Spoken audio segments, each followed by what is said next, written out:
Hey guys, welcome back to my channel. Today we are going to be making this adorable dollar store "It's Fall Y'all" sign, and this is an SVG we have available to our members. So if you want this, including thousands of other new SVGs and coming SVGs and all the perks that we have as a member, check out our membership. But let's get going. This is super easy. We used 3 of our products. I actually used FLOCKED Htv for this, Auntie glitter, and chalked up paint, and a dollar store leaf. So let's get going. All right, so we found these really cute wood things at the dollar store. They had a bunch of different shapes, but I grabbed my chalked up paint that you can get at shopauntie.com, and if you're a member, you get 20% off, and a paintbrush and some FLOCKED Htv, which you can also get at shopauntie.com. So we're gonna paint up this leaf. I couldn't decide if I wanted to buy a bunch of them and do some green and some orange, but for this video I just did one orange one and it made me want to go get more, so I did them. Then I grabbed my favorite fall-y glitter colors and ended up using Malibu, which is amazing, by the way.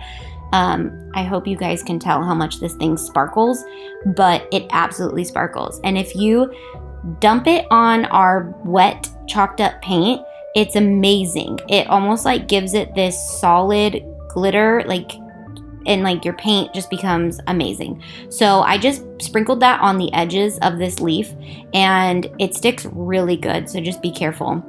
Like once you tap it, it's on there for good. And then I'm gonna use my glitter picker upper, which is coming out soon, made by my daughter, to pick up my glitter off of my Auntie mat. So the cool thing about our Auntie mat is it's silicone and it's really pretty. So it's really easy to clean up the glitter, and then you just take a baby wipe to clean up any of this paint. This is chalked up paint, so that means it sticks good to everything, but it comes off of our silicone mat really good. So just clean up your mat when you're all done. When you get one, you can get it at shopauntie.com. All right, anyways, so now we're going to look at our printable that I have available to our members and see what we need for our heat settings for FLOCKED Htv, and just follow those directions, and it is done.